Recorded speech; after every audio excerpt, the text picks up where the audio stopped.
Oui, alors j'ai eu un cancer des os métastasé dans les poumons. Et suite à ça, on a dû m'amputer de la jambe gauche parce qu'on n'a pas pu la sauver. Et puis j'ai eu un peu de chimiothérapie, une opération des poumons, justement pour enlever les métastases.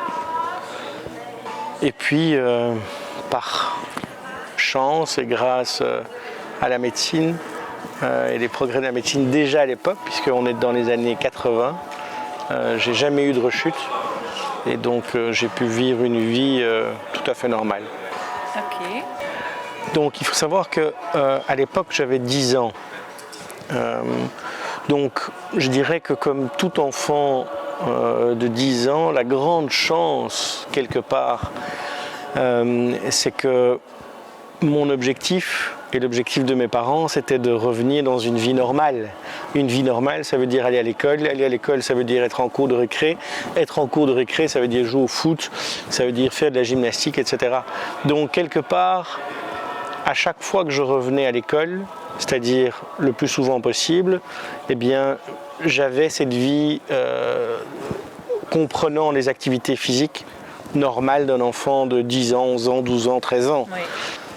En chimio, on ne peut pas dire que c'était les meilleurs moments physiques de ma vie. Donc on est extrêmement fatigué, surtout qu'à l'époque, les doses étaient des doses de cheval et à des rythmes très rapprochés.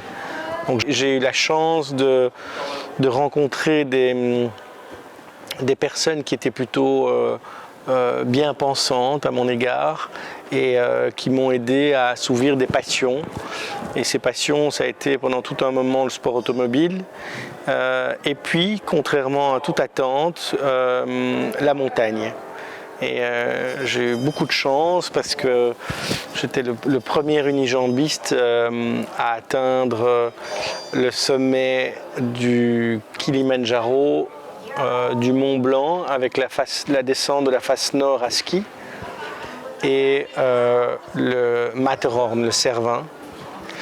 Et donc ça, c'était des expériences fantastiques. Et en 1994, j'ai aussi été présélectionné pour les Jeux paralympiques de Lillehammer, au niveau de l'équipe belge.